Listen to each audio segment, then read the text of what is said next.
এই যে জাতীয় পার্টির অফিস ভাঙচুর করা হলো, আগুন লাগিয়ে পুড়িয়ে দেওয়া হলো। এরপর আমরা জাতীয় পার্টির শীর্ষ নেতাদের কাছ থেকে প্রতিবাদ কিন্তু লক্ষ্য করেছি। তারা গণমাধ্যমে এর প্রতিবাদ করেছেন। কেউ কেউ এখানে দাবি করেছেন যে গণ অধিকার পরিষদকে ব্যান করতে হবে বা নিষিদ্ধ করতে হবে। পিছনে কারণ কি দাঁড় করিয়েছেন? পিছনে কারণ দাঁড় করিয়েছেন তারা সন্ত্রাসী কর্মকাণ্ড করছে, তারা দেশের গণতন্ত্রের জন্য হুমকি, দেশের রাজনীতির জন্য হুমকি। এবং ২০০৯ সালের যে সন্ত্রাসী আইনে আওয়ামী লীগকে নিষিদ্ধ করা হয়েছে, ঠিক একই আইনে গণ অধিকার পরিষদকে নিষিদ্ধ করা হোক। এখন এই যে বিষয়বস্তু, এই বিষয়বস্তুগুলো কি প্রকৃতপক্ষে আমাদের দেশের গণতন্ত্রের জন্য ভালো, নাকি আমাদের দেশের গণতন্ত্রের জন্য হুমকি? আবার আরেকটি বিষয় এখানে আছে, সেটি হচ্ছে আমরা জানি যে নুরুল হক নূর কেন বেধড়ক মারপিটের শিকার হয়েছিলেন, এবং জাতীয় পার্টির লোকজন ওনাকে কিন্তু কোনো ধরনের আক্রমণ করেনি। ওনাকে আক্রমণ করেছে সাধারণত প্রশাসন, তাও সেখানকার যে মব পরিস্থিতি ছিল সেই মব পরিস্থিতি দমন করার জন্য, যার কারণে প্রশাসনকেও বিভিন্ন ধরনের নিন্দা কথা শুনতে হয়েছে, সেনাবাহিনীকেও বিভিন্ন ধরনের নিন্দা কথা শুনতে হয়েছে। কিন্তু সেনাবাহিনী এখানে স্পষ্ট করে বলেছে যে তারা মব নিয়ন্ত্রণে জিরো টলারেন্স জারি করেছে। তাহলে জাতীয় পার্টির কার্যালয়ে ভাঙচুর কেন করতে হবে? এটা কিন্তু সব থেকে বড় প্রশ্ন। এবং যদি ওই দিনকার মতো জাতীয় পার্টির সাথে ধাওয়া পাল্টা ধাওয়া হতো, তাহলে আমি মনে করি যে হ্যাঁ, নেতাকর্মীরা উত্তেজিত হয়ে এটা করে ফেলেছেন, কারণ ধাওয়া পাল্টা দেওয়া হয়েছে। অথচ পরিকল্পিতভাবে গিয়ে শুধু যে গণ অধিকার পরিষদের মানুষজন গিয়েছেন তা কিন্তু না, কারণ গণ অধিকার পরিষদ আহামরি কোনো রাজনৈতিক দল নয় বাংলাদেশের প্রেক্ষাপটে। কারণ যেদিন নুরুল হক নূর সেখানে বেধড়ক মারপিটের শিকার হয়েছেন, সেদিনও আমরা দেখেছি সেখানে ২০ জন মানুষ হবেন না। তাহলে এই যে একটা অফিস জ্বালাও পোড়াও বা ভাঙচুর করতে যাওয়া হলো, সেখানে আপনার কি মনে হয় যে শুধুমাত্র গণ অধিকার পরিষদের কর্মী ছিলেন, নাকি তার সাথে গুপ্ত অবস্থায় অন্যান্য ব্যক্তিবর্গ ছিলেন যারা আসলে চান যে জাতীয় পার্টি বাংলাদেশের রাজনীতি না করুক? এখন এই যে পক্ষে বিপক্ষে বিভিন্ন ধরনের কথাবার্তা, আমি মনে করি এখানে গণ অধিকার পরিষদের কিছু ভুল আছে। কারণ তারা এমন পরিস্থিতি গিয়ে দাঁড় করিয়েছে, এমন পরিস্থিতিতে গিয়ে জাতীয় পার্টির কার্যালয়ে হামলা এবং ভাঙচুর করেছে, আগুন জ্বালিয়ে দিয়েছে, যেগুলো সম্পূর্ণরূপে তাদেরই দোষ। এখানে জাতীয় পার্টির কোনো দোষ নেই।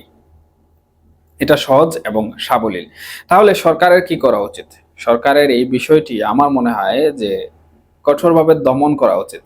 জানি না সরকার আদৌ কি পদক্ষেপ নিবে, নাকি সরকার এটিকে শুধুমাত্র বিক্ষুব্ধ জনতার আন্দোলন বলে চালিয়ে দেবে। সেটা যেভাবেই চালিয়ে দিক দিক। কিন্তু আরেকটা বিষয় আছে এখানে, সেটি হচ্ছে জাতীয় পার্টিকেও কিন্তু নিষিদ্ধ করার বিষয়বস্তু আছে। এমনও হতে পারে যে এই ভাঙচুর এগুলো নিঃসন্দেহে পরিকল্পিত, এবং এর পিছনে উদ্দেশ্য একটাই, যে জাতীয় পার্টিকে নিষিদ্ধ করতে হবে। এখন জাতীয় পার্টিকে যদি নিষিদ্ধ করা হয়, তাহলে এর ফলাফল কি আসলে খুবই ভালো হবে? আমার মনে হয় না। প্রথমত আন্দোলনের কথা বলি। আন্দোলনের কথাটি হচ্ছে জাতীয় পার্টি এবং আওয়ামী লীগকে নিয়ে আমরা বর্তমান সময়ে বিভিন্ন ধরনের চর্চা করছি, চর্চা শুনতে পাচ্ছি। কারণ আওয়ামী লীগ চাচ্ছে জাতীয় পার্টির উপর ভর করে রাজনীতিতে ফিরে আসতে। এখন যদি জাতীয় পার্টিকেও নিষিদ্ধ করে দেওয়া হয়, তাহলে এই দুটো রাজনৈতিক শক্তি এক হয়ে যদি বাংলাদেশে নির্বাচনের পূর্বে আন্দোলনের নামে, তাহলে আমার মনে হয় দেশের পরিস্থিতি কোনোভাবেই শান্ত থাকবে না। এবং আওয়ামী লীগ অবশ্যই বড় একটি রাজনৈতিক দল, এটা নিয়ে কোনো কথা বলবো না। তাদের কি ক্যাপাসিটি রয়েছে এটা নিয়েও কোনো কথা বলবো না, এগুলো নিয়ে প্রতিদিনই বলা হয়। জাতীয় পার্টিকে আপনি আমি যতটা ছোট রাজনৈতিক দল মনে করি, তারা কিন্তু ততটা ছোট রাজনৈতিক দল নয়। একটা ছোট্ট উদাহরণ দিচ্ছি, বাংলাদেশের বর্তমানে যারা ইউনিয়ন পরিষদের চেয়ারম্যান হিসেবে রয়েছেন, আপনি পরিসংখ্যান খুঁজে দেখুন, ইউনিয়ন পরিষদের চেয়ারম্যানদের মধ্যে 25 থেকে 30% যারা চেয়ারম্যান আছেন তারা প্রত্যেকে জাতীয় পার্টির রাজনীতির সাথে জড়িত, এবং কেউ কেউ একবারের চেয়ারম্যান, কেউ কেউ দ্বিতীয়বারের চেয়ারম্যান। শুধু ইউনিয়ন পরিষদ নয়, আপনারা সেই ইউনিয়ন পরিষদের যদি ওয়ার্ডের দিকে লক্ষ্য করেন, তাহলেও দেখবেন জাতীয় পার্টির ব্যক্তিবর্গ, রাজনীতির সাথে জড়িত লোকজন রয়েছেন। এবং আরেকটা গুরুত্বপূর্ণ বিষয়, জাতীয় পার্টি বাংলাদেশে বা জাতীয় পার্টি যখন শাসন ক্ষমতায় ছিল তখন বাংলাদেশে এমন ঐতিহাসিকভাবে কিছু পরিবর্তন এনেছে, যে পরিবর্তনগুলো সাধারণ মানুষজন এখনো আলাপ আলোচনা করে, যার কারণে জাতীয় পার্টির কিন্তু একটি নির্দিষ্ট ভোট ব্যাংক আছে এবং বাংলাদেশের প্রত্যেকটি ওয়ার্ডে তাদের ভোট ব্যাংক আছে। এখন এই ভোট ব্যাংক এবং আওয়ামী লীগের ভোট ব্যাংক একসাথে মিলিত হয়ে যদি দেশের পরিবেশ অস্থিতিশীল করার চেষ্টা করে, তাহলে সরকারের জন্য কি বিষয়টা আরো বেশি চ্যালেঞ্জিং হবে না? অবশ্যই হবে। এবং সেই আন্দোলন থেকে হয়তো বা পরিণতি আরো ভয়াবহ রূপ নিতে পারে। গেল আন্দোলনের বিষয়। দ্বিতীয়ত হচ্ছে, জাতীয় পার্টি যদি আপনি নিষিদ্ধ করেন তাহলে দেশের গণতন্ত্র থাকবে কোথায়? এটা আওয়ামী লীগের মতো হয়ে গেল না অনেকটা, যে বিএনপি সমঝোতা করছে না বা বিএনপি বৈঠকে রাজি হচ্ছে না, বিএনপি সরকারের অধীনে নির্বাচন মানছে না, তাহলে আমরা বিএনপিকে মাইনাস করে আমরা আমরা নির্বাচন করে নিই। একসময় আমরা জাতীয় পার্টিকে প্রধান বিরোধী দল বানিয়েছি এবং পরবর্তী সময়ে আমরা জাতীয় পার্টি যখন বুঝতে পারলো যে এর ফলাফল আসলে ভালো হবে না, এ তো অন্যদিকে চলে যাচ্ছে আওয়ামী লীগ, সুতরাং তারাও সরে গেল পিছন থেকে। এবং শেষমেশ আমরা কি দেখলাম? সর্বশেষ নির্বাচনে আমরা লক্ষ্য করলাম যে আওয়ামী লীগ কাউকে না পেয়ে ডামি নির্বাচন দিতে বাধ্য হলো। এর ফলাফল কি হলো? এর ফলাফল 2024 সালের 5ই আগস্ট ঘটে গেল। তো এখন একটি পলিটিক্যাল পার্টি এমনিতেই বাংলাদেশে ব্যান রয়েছে, তাদের কার্যক্রম নিষিদ্ধ রয়েছে বিভিন্ন কারণে, এবং আরেকটি পলিটিক্যাল পার্টিকে যদি আমরা সরকারিভাবে আইন জারি করে নিষিদ্ধ করে দিই, তাহলে দেশের গণতন্ত্র আসলে এখানে থাকলো না, দেশের গণতন্ত্র চর্চাও এখানে বিঘ্নিত হলো। কারণ এই দুটি পলিটিক্যাল পার্টির কিন্তু দেশে জনসমর্থন আছে। আমি বলবো যাদের সাথে বর্তমানে জাতীয় পার্টির গ্যাঞ্জাম হচ্ছে, নুরুল হক নূরের গণ অধিকার পরিষদে, সেই গণ অধিকার পরিষদ থেকে প্রায় 10 গুণ বেশি সমর্থক রয়েছেন জাতীয় পার্টির। যাই হোক, এই যে গণতন্ত্র, এই গণতন্ত্র আসলে হুমকির মুখে ফেললে আমাদের অন্তর্বর্তীকালীন সরকার আসলে টিকবে না, অন্তর্বর্তীকালীন সরকারও বেকায়দায় পড়বে, সেটা নির্বাচনের পূর্বে হোক অথবা এই নির্বাচন সুষ্ঠু হবে কিনা সেই বিষয়ে হোক। তাহলে আসলে অন্তর্বর্তীকালীন সরকারের কি করা উচিত? অন্তর্বর্তীকালীন সরকারের এই মুহূর্তে আসন্ন নির্বাচনকে সুষ্ঠু এবং নিরপেক্ষ করার জন্য বা যেই লক্ষ্য নিয়ে তারা এগিয়ে যাচ্ছে সেই লক্ষ্য পূরণের জন্য তাদের অবশ্যই যে সকল প্রেসার গ্রুপ আছে, প্রেসার গ্রুপের প্রেসারটাকে একটু সাইডে রেখে দেশের গণতন্ত্রের জন্য যেটা ভালো, দেশের ভবিষ্যতের জন্য যেটা ভালো, সেটা নিয়ে চিন্তা করা উচিত, সেটা নিয়ে ভাবা উচিত। এখন আপনি বলতে পারেন যে ভাই, আপনি জাতীয় পার্টি নিয়ে কেন কথা বলছেন? জাতীয় পার্টি তো ফ্যাসিবাদের দোসর, জাতীয় পার্টি আওয়ামী লীগের সাথে ছিল। হ্যাঁ, জাতীয় পার্টি অনেক খারাপ হতে পারে, জাতীয় পার্টি আওয়ামী লীগের সাথে ছিল, এটাও আমি অস্বীকার করছি না। জাতীয় পার্টিকে যদি আপনি ফ্যাসিবাদের দোসর বলেন, তাহলে আমিও স্বীকার করছি জাতীয় পার্টি ফ্যাসিবাদের দোসর ছিল এবং এখন তারা আওয়ামী লীগকে ফেরানোর চেষ্টা করছে।